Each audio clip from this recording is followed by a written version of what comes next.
ಕೃಷ್ಣಾಯ ವಾಸುದೇವಾಯ ಹರಯೇ ಪರಮಾತ್ಮನೇ ಪ್ರಣತಕ್ಲೇಶನಾಶಾಯ ಗೋವಿಂದಾಯ ನಮೋ ನಮಃ. ಶ್ರೀಕೃಷ್ಣನು ಭಗವಂತ ವಿಷ್ಣುವಿನ 8ನೇ ಅವತಾರ. ಕೃಷ್ಣನು ಎಲ್ಲರನ್ನೂ ಆಕರ್ಷಿಸುವ ಸಾಮರ್ಥ್ಯವುಳ್ಳವನು. ಕೃಷ್ಣ ಎಂಬ ಹೆಸರಿಗೆ ಸಂಪೂರ್ಣ ಸತ್ಯ ಎಂಬ ಅರ್ಥವೂ ಇದೆ. ಶ್ರೀಕೃಷ್ಣನು ಸತ್ಯ, ಪ್ರೀತಿ, ಧರ್ಮ ಮತ್ತು ಧೈರ್ಯದ ಪ್ರತೀಕ. ಶ್ರೀಕೃಷ್ಣನು ಎಲ್ಲ ಷೋಡಶ ಕಲೆಗಳನ್ನು ಹೊಂದಿರುವ ಸಂಪೂರ್ಣ ದೇವರು. ತನ್ನ ಲೀಲೆಗಳನ್ನೆಲ್ಲ ನುಡಿಸಿ ನಮಗೆ ಪರಮ ಜ್ಞಾನವನ್ನು ನೀಡಿದವನು. ಕೃಷ್ಣನು ದೇವಕಿ ಮತ್ತು ವಸುದೇವರ ಮಗನಾಗಿ, ತಾಯಿ ಯಶೋದೆ ಮತ್ತು ನಂದ ಮಹಾರಾಜರ ಪ್ರೀತಿಯ ಮಗನಾಗಿ, ವೃಂದಾವನದಲ್ಲಿ ಗೋಪಾಲಕನಾಗಿ, ಗೋಪಿಕೆಯರ ಮನೆಗಳಿಂದ ಬೆಣ್ಣೆಯನ್ನು ಕದಿಯುವನಾಗಿ, ಗೋವರ್ಧ ಬೆಟ್ಟವನ್ನು ಎತ್ತಿ ಗೋಕುಲದ ಜನರಿಗೆ ಆಶ್ರಯ ನೀಡಿದವನು. ರಾಧೆಯ ಪ್ರಾಣವಲ್ಲಭನಾಗಿ, ದೇವಿ ರುಕ್ಮಿಣಿಯ ಪತಿಯಾಗಿ, ದ್ವಾರಕೆಯ ರಾಜನಾಗಿ ಮತ್ತು ಭಗವದ್ಗೀತೆಯ ರೂಪದಲ್ಲಿ ನಮಗೆ ಅತ್ಯುನ್ನತ ಜ್ಞಾನವನ್ನು ನೀಡಿದವನು. ಕೃಷ್ಣನೇ ಮಾತ್ರ ನಮಗೆ ಮೋಕ್ಷವನ್ನು ನೀಡುವ ಭಗವಂತ. ಭಗವಂತ ಕೃಷ್ಣನು ಧ್ಯಾನ ಸ್ಥಿತಿಯಲ್ಲಿ ತನ್ನ ಭಕ್ತರ ಮನಸ್ಸನ್ನು ನಿರಂತರವಾಗಿ ನಿಯಂತ್ರಿಸುತ್ತಾನೆ ಎಂದು ಹೇಳಲಾಗುತ್ತದೆ. ಶ್ರೀಕೃಷ್ಣನ ವೈಶಲ್ಯವು ಅಳೆಯಲಾಗದು. ಇತರ ದೇವತೆಗಳು ಅಥವಾ ರಾಕ್ಷಸರು ಅವನನ್ನು ಸಂಪೂರ್ಣವಾಗಿ ವಿವರಿಸಲು ಸಾಧ್ಯವಿಲ್ಲ. ಕೃಷ್ಣ ಹಿಂದೂ ಧರ್ಮದಲ್ಲಿ ಕರುಣೆ, ಜ್ಞಾನ ಮತ್ತು ಪ್ರೀತಿಯ ದೇವರು. ನಮ್ಮ ಇಂದಿನ ವಿಡಿಯೋ ಆ ಪರಮ ಅವತಾರಿಯಾದ ಶ್ರೀಕೃಷ್ಣನ ಗಾಯತ್ರಿ ಮಂತ್ರದ ಬಗ್ಗೆ. ಶ್ರೀಕೃಷ್ಣನ ಗಾಯತ್ರಿ ಮಂತ್ರವು ವಿವಿಧ ರೂಪಗಳಲ್ಲಿ ವರ್ಣಿಸಿದ್ದಾರೆ. ಈ ವಿಡಿಯೋದಲ್ಲಿ ಕೆಲವು ಪ್ರಸಿದ್ಧ ಕೃಷ್ಣ ಗಾಯತ್ರಿ ಮಂತ್ರಗಳ ಬಗ್ಗೆ ತಿಳಿದು ಅದರ ಅರ್ಥವನ್ನು ಚಿಂತನೆ ಮಾಡೋಣ. ಓಂ ಶ್ರೀಕೃಷ್ಣಾಯ ನಮಃ. ಮೊದಲನೇ ಮಂತ್ರ: ಓಂ ದೇವಕೀ ನಂದನಾಯ ವಿದ್ಮಹೇ ವಾಸುದೇವಾಯ ಧೀಮಹಿ ತನ್ನೋ ಕೃಷ್ಣ ಪ್ರಚೋದಯತ್. ಈ ಮಂತ್ರದ ಅರ್ಥ: ದೇವಕಿ ಮತ್ತು ನಂದ ಮಹಾರಾಜರ ಪ್ರೀತಿಯ ಮಗನನ್ನು ಧ್ಯಾನಿಸೋಣ. ಯಾದವ ರಾಜ ವಾಸುದೇವನ ರಾಜವಂಶದಿಂದ ಬಂದವನು. ನನ್ನ ಮನಸ್ಸನ್ನು ಬೆಳಗಿಸಲು ಶ್ರೀಕೃಷ್ಣನ ಪಾದಕಮಲಗಳಲ್ಲಿ ಪ್ರಾರ್ಥಿಸುತ್ತೇನೆ. ಎರಡನೇ ಮಂತ್ರ: ಓಂ ದಾಮೋದರಾಯ ವಿದ್ಮಹೇ ರುಕ್ಮಿಣೀ ವಲ್ಲಭಾಯ ಧೀಮಹಿ ತನ್ನೋ ಕೃಷ್ಣ ಪ್ರಚೋದಯತ್. ಈ ಮಂತ್ರವನ್ನು ರುಕ್ಮಿಣೀ ಕೃಷ್ಣ ಮಂತ್ರ ಅಥವಾ ದಾಮೋದರ ಮಂತ್ರ ಎಂದು ಕರೆಯುತ್ತಾರೆ. ಈ ಮಂತ್ರದ ಅರ್ಥ: ತಾಯಿಯ ವಾತ್ಸಲ್ಯ ಹಗ್ಗದಿಂದ ಹೊಟ್ಟೆಯನ್ನು ಕಟ್ಟಿಕೊಂಡಿರುವ ಯಶೋದೆಯ ಮಗನನ್ನು ಧ್ಯಾನಿಸೋಣ. ಯಾರು ದೇವಿ ರುಕ್ಮಿಣಿಯ ಪತಿಯಾದವನು. ನನಗೆ ಉನ್ನತ ಬುದ್ಧಿಯನ್ನು ನೀಡುವ ಮತ್ತು ನನ್ನ ಮನಸ್ಸನ್ನು ಬೆಳಗಿಸುವ ಆ ಶ್ರೀಕೃಷ್ಣನ ಕಲದ ಪಾದಗಳನ್ನು ನಾನು ಪ್ರಾರ್ಥಿಸುತ್ತೇನೆ. ಮೂರನೇ ಮಂತ್ರ: ಓಂ ಗೋವಿಂದಾಯ ವಿದ್ಮಹೇ ಗೋಪಿ ವಲ್ಲಭಾಯ ಧೀಮಹಿ ತನ್ನೋ ಕೃಷ್ಣ ಪ್ರಚೋದಯತ್. ಈ ಮಂತ್ರದ ಅರ್ಥ: ಗೋವುಗಳಿಗೆ ಪ್ರಿಯವಾದ ಮತ್ತು ಸಕಲ ಜೀವಿಗಳನ್ನು ನೋಡಿಕೊಳ್ಳುವ ಆ ಭಗವಂತನನ್ನು ಧ್ಯಾನಿಸೋಣ. ವೃಂದಾವನದಲ್ಲಿರುವ ಎಲ್ಲ ಗೋಪಿಯರಿಗೆ ಜೀವನವಾಗಿರುವವನು. ನನಗೆ ಹೆಚ್ಚಿನ ಬುದ್ಧಿಯನ್ನು ನೀಡುವ ಮತ್ತು ನನ್ನ ಮನಸ್ಸನ್ನು ಬೆಳಗಿಸುವ ಶ್ರೀಕೃಷ್ಣನ ಆ ಕಮಲದ ಪಾದಗಳನ್ನು ನಾನು ಪ್ರಾರ್ಥಿಸುತ್ತೇನೆ. ಇನ್ನು ಈ ಶ್ರೀಕೃಷ್ಣ ಗಾಯತ್ರಿ ಮಂತ್ರದ ಪಠಿಸುವ ಪ್ರಯೋಜನಗಳ ಬಗ್ಗೆ ತಿಳಿಯೋಣ. ಶ್ರೀಕೃಷ್ಣ ಗಾಯತ್ರಿ ಮಂತ್ರವು ಪವಿತ್ರ ಹಿಂದೂ ಮಂತ್ರಗಳವಾಗಿದ್ದು ಅದು ಭಗವಂತ ಕೃಷ್ಣನ ದೈವಿಕತೆಗಳನ್ನು ಮತ್ತು ಮಾರ್ಗದರ್ಶನವನ್ನು ಆಹ್ವಾನಿಸುತ್ತದೆ. ಈ ಕೃಷ್ಣ ಗಾಯತ್ರಿ ಮಂತ್ರವನ್ನು ಪಠಿಸುವುದು ಋಷಿಗಳ ಬುದ್ಧಿವಂತಿಕೆ ಮತ್ತು ಅಸಂಖ್ಯಾತ ಆತ್ಮಗಳ ಭಕ್ತಿಯಿಂದ ಹರಿಯುವ ನದಿಯಲ್ಲಿ ಕಾಲಿಟ್ಟಂತೆ. ಈ ಮಂತ್ರವು ಕೇವಲ ಪದಗಳ ಮಾಲೆಯಲ್ಲ, ಇದು ತಲೆಮಾರುಗಳ ಮೂಲಕ ಹಾದು ಹೋಗುವ ಆಧ್ಯಾತ್ಮಿಕ ನಿಧಿಯಾಗಿದೆ. ಈ ಮಂತ್ರದ ಬೇರುಗಳು ಪ್ರಾಚೀನ ಕಾಲದವರೆಗೆ ಹಿಗ್ಗುತ್ತವೆ. ಇದು ಹಿಂದೂ ಧರ್ಮದ ಪವಿತ್ರ ಗ್ರಂಥಗಳಿಂದ ಹುಟ್ಟಿಕೊಂಡಿದೆ. ಈ ಕೃಷ್ಣ ಗಾಯತ್ರಿ ಮಂತ್ರವು ಸಿದ್ಧಿ ಮಂತ್ರವಾಗಿದ್ದು ಇದನ್ನು ಯಾರಾದರೂ ಪಠಿಸಬಹುದು.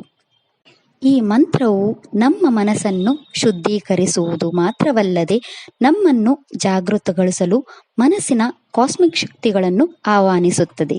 ಈ ಕೃಷ್ಣ ಗಾಯತ್ರಿ ಮಂತ್ರವನ್ನು ಯೋಗ ಶಕ್ತಿಗಾಗಿ, ದೈವತ್ವ, ಕರ್ಮ ಜೀವನ ಮತ್ತು ಪರಿಪೂರ್ಣತೆಯಿಂದ ಜೀವನವನ್ನು ಆನಂದಿಸಲು ಪಠಿಸಲಾಗುತ್ತದೆ. ನಾವು ಈ ಮಂತ್ರವನ್ನು ಪಠಿಸಲು ಪ್ರಾರಂಭಿಸಿದಾಗ ಜೀವನವು ಸಂತೋಷವಾಗುತ್ತದೆ. ಹಿಂದೂ ಪುರಾಣಗಳ ಪ್ರಕಾರ ಕೃಷ್ಣ ಗಾಯತ್ರಿ ಮಂತ್ರವನ್ನು ನಿಯಮಿತವಾಗಿ ಪಠಿಸುವುದು ಭಗವಂತ ಕೃಷ್ಣನನ್ನು ಮೆಚ್ಚಿಸಲು ಮತ್ತು ಅವರ ಆಶೀರ್ವಾದವನ್ನು ಪಡೆಯಲು ಅತ್ಯಂತ ಶಕ್ತಿಶಾಲಿ ಮಾರ್ಗವಾಗಿದೆ. ಉತ್ತಮ ಫಲಿತಾಂಶಗಳನ್ನು ಪಡೆಯಲು ನೀವು ಈ ಮಂತ್ರವನ್ನು ಬ್ರಹ್ಮ ಮುಹೂರ್ತದಲ್ಲಿ ಅಥವಾ ಮುಂಜಾನೆ ಕೃಷ್ಣನ ಚಿತ್ರ ಅಥವಾ ವಿಗ್ರಹದ ಮುಂದೆ ಜಪಿಸಬೇಕು. ಈ ಮಂತ್ರವನ್ನು ಪಠಿಸುವ ಮೊದಲು ಈ ಮಂತ್ರದ ಅರ್ಥವನ್ನು ಅರ್ಥ ಮಾಡಿಕೊಳ್ಳಬೇಕು ಮತ್ತು ನಂತರ ಈ ಮಂತ್ರವನ್ನು ಪಠಿಸಬೇಕು. ಈ ಮಂತ್ರವನ್ನು ಪಠಿಸುವುದರಿಂದ ನಿಮಗೆ ಮನಸ್ಸಿನ ಶಾಂತಿ ಸಿಗುತ್ತದೆ.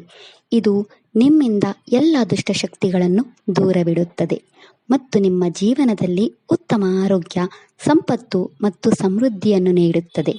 ಈ ಮಂತ್ರವನ್ನು ಪ್ರತಿದಿನ ಅಥವಾ ಕೃಷ್ಣ ಜನ್ಮಾಷ್ಟಮಿ, ರಾಧಾಷ್ಟಮಿ, ಗೋಪಾಷ್ಟಮಿ, ಗೋವರ್ಧನ ಪೂಜೆಯಂತಹ ಹಬ್ಬಗಳಲ್ಲಿ ಮತ್ತು ಪ್ರತಿ ಏಕಾದಶಿ ಅಥವಾ ದ್ವಾದಶಿಯಂದು ಪಠಿಸಬಹುದು. ಈ ಮಂತ್ರವು ನಿಮ್ಮಲ್ಲಿ ಆಧ್ಯಾತ್ಮಿಕ ಜ್ಞಾನ ಮತ್ತು ಆಂತರಿಕ ಶಕ್ತಿಯನ್ನು ತರುತ್ತದೆ.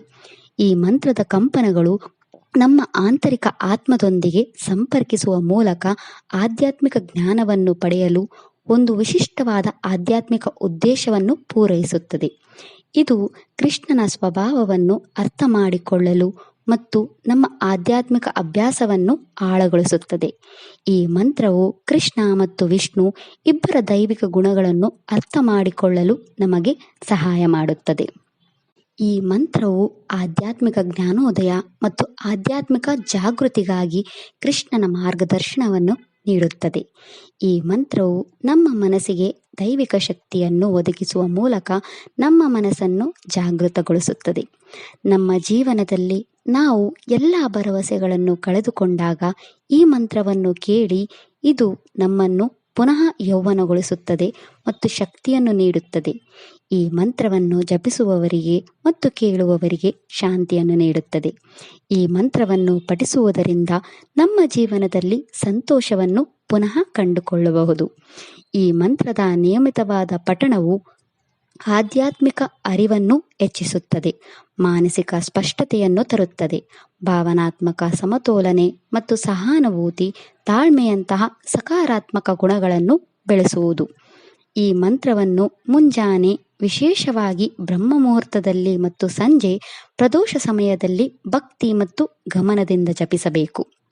ಈ ಮಂತ್ರವನ್ನು ಸಾಂಪ್ರದಾಯಿಕವಾಗಿ ವೈಜಯಂತಿ ಮಾಲೆ ಅಥವಾ ತುಳಸಿ ಮಾಲೆಯಿಂದ ಬಳಸಿ 108 ಬಾರಿ ಜಪಿಸಲಾಗುತ್ತದೆ.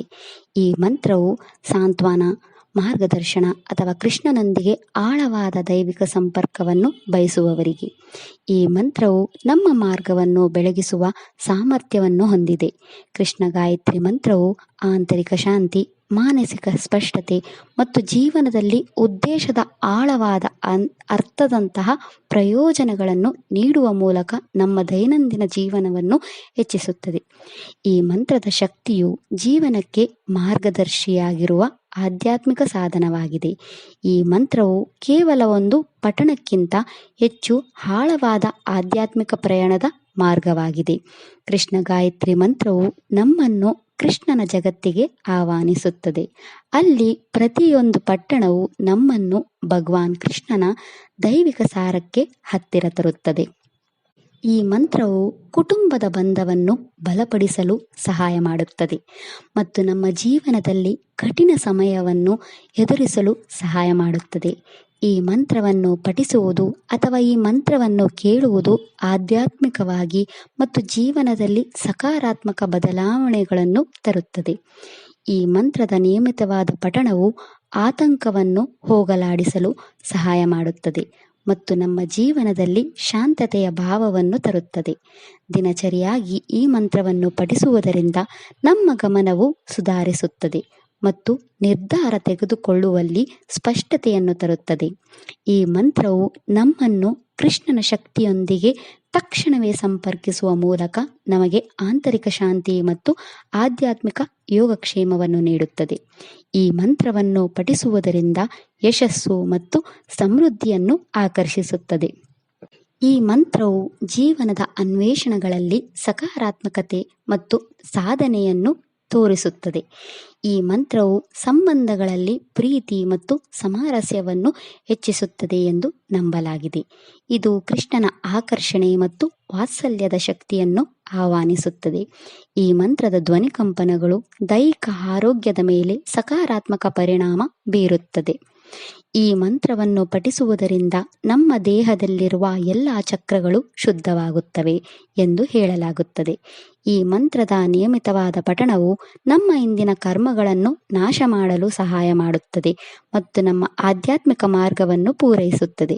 ನಾವು ಈ ಮಂತ್ರವನ್ನು ಪಠಿಸಲು ಪ್ರಾರಂಭಿಸಿದಾಗ ನಾವು ಕೃಷ್ಣನ ಗುಣಗಳಾದ ಸಹಾನುಭೂತಿ, ತಾಳ್ಮೆ ಮತ್ತು ಪ್ರತಿಯೊಬ್ಬರ ಬಗ್ಗೆ ಪ್ರೀತಿಯನ್ನು ಬೆಳೆಸಿಕೊಳ್ಳುತ್ತೇವೆ. ಈ ಮಂತ್ರವನ್ನು ಪಠಿಸುವುದರಿಂದ ನಮ್ಮ ಭಾವನಾತ್ಮಕ ಸ್ಥಿರತೆ ಸುಧಾರಿಸುತ್ತದೆ, ಒತ್ತಡವನ್ನು ಕಡಿಮೆ ಮಾಡುತ್ತದೆ ಮತ್ತು ಆಂತರಿಕ ಶಾಂತಿಯನ್ನು ಉತ್ತೇಜಿಸುತ್ತದೆ. ಈ ಮಂತ್ರದ ಕಂಪನಗಳು ಏಕಾಗ್ರತೆ ಮತ್ತು ಆಲೋಚನೆಗಳ ಸ್ಪಷ್ಟತೆಯನ್ನು ಹೆಚ್ಚಿಸುವ, ಮನಸ್ಸಿನ ಮೇಲೆ ಶಾಂತಗೊಳಿಸುವ ಪರಿಣಾಮವನ್ನು ಬೀರುತ್ತವೆ ಎಂದು ನಂಬಲಾಗಿದೆ. ಈ ಮಂತ್ರದ ನಿಯಮಿತವಾದ ಪಠಣವು ದೈವಿಕತೆಯೊಂದಿಗಿನ ನಮ್ಮ ಸಂಪರ್ಕವನ್ನು ಹೆಚ್ಚಿಸುತ್ತದೆ, ನಿಮ್ಮ ಆಧ್ಯಾತ್ಮಿಕ ಅರಿವು ಮತ್ತು ತಿಳುವಳಿಕೆಯನ್ನು ಹೆಚ್ಚಿಸುತ್ತದೆ. ಈ ಮಂತ್ರವು ಪವಿತ್ರವಾಗಿದೆ, ಅದರಿಂದ ಇದನ್ನು ಪ್ರಾಮಾಣಿಕ ಮನಸ್ಸಿನಿಂದ ಮತ್ತು ಶುದ್ಧ ಹೃದಯದಿಂದ ಪಠಿಸಿ. ಪ್ರತಿ ದಿನವೂ ಕೆಲವು ನಿಮಿಷಗಳ ಕಾಲ ಈ ಮಂತ್ರದ ನಿಯಮಿತವಾದ ಪಠಣವು ನಿಮ್ಮನ್ನು ಆಧ್ಯಾತ್ಮಿಕವಾಗಿ ಮತ್ತು ಮಾನಸಿಕವಾಗಿ ಪರಿಣಾಮ ಬೀರುತ್ತದೆ. ಈ ಮಂತ್ರವನ್ನು ಪಠಿಸುವಾಗ ಕೃಷ್ಣನ ಗುಣಲಕ್ಷಣಗಳು ಮತ್ತು ಬೋಧನೆಗಳ ಮೇಲೆ ಕೇಂದ್ರೀಕರಿಸಿ. ಅವರ ಪ್ರೀತಿ, ಸಹಾನುಭೂತಿ, ಜ್ಞಾನ ಮತ್ತು ಬುದ್ಧಿವಂತಿಕೆಯ ಗುಣಗಳು ನಿಮ್ಮ ಆಲೋಚನೆಗಳನ್ನು ತುಂಬಲಿ. ಈ ಮಂತ್ರವನ್ನು ಪಠಿಸಲು ಶಾಂತವಾದ, ಸ್ವಚ್ಛವಾದ ಜಾಗವನ್ನು ಕಂಡುಕೊಳ್ಳಿ. ಅಲ್ಲಿ ನೀವು ಯಾವುದೇ ಗೊಂದಲವಿಲ್ಲದೆ ಪೂರ್ವ ಅಥವಾ ಉತ್ತರ ದಿಕ್ಕಿಗೆ ಮುಖ ಮಾಡಿ ಕುಳಿತುಕೊಂಡು ಈ ಮಂತ್ರವನ್ನು ಜಪಿಸಿ. ಇದಿಷ್ಟು ಶ್ರೀಕೃಷ್ಣನ ಗಾಯತ್ರಿ ಮಂತ್ರದ ಬಗ್ಗೆ. ಆ ಪರಮ ಅವತಾರಿ ಶ್ರೀಕೃಷ್ಣನ ಆಶೀರ್ವಾದ, ಕೃಪಾ ಕಟಾಕ್ಷ ನಮ್ಮ ಮೇಲೆ ಸದಾ ಇರಲಿ ಎಂದು ಪ್ರಾರ್ಥಿಸುತ್ತೇನೆ. ಓಂ ಶ್ರೀಕೃಷ್ಣಾಯ ನಮಃ. ಈ ವಿಡಿಯೋ ಇಷ್ಟ ಆದರೆ ಲೈಕ್ ಮಾಡಿ ಮತ್ತು ನಿಮ್ಮ ಫ್ರೆಂಡ್ಸ್, ಫ್ಯಾಮಿಲಿ ಮೆಂಬರ್ಸ್ ಅವ್ರಿಗೆ ಶೇರ್ ಮಾಡಿ ಮತ್ತು ಚಾನಲ್ ಸಪೋರ್ಟ್ ಮಾಡೋಕ್ಕೆ ಸಬ್ಸ್ಕ್ರೈಬ್ ಮಾಡಿ. ಧನ್ಯವಾದಗಳು.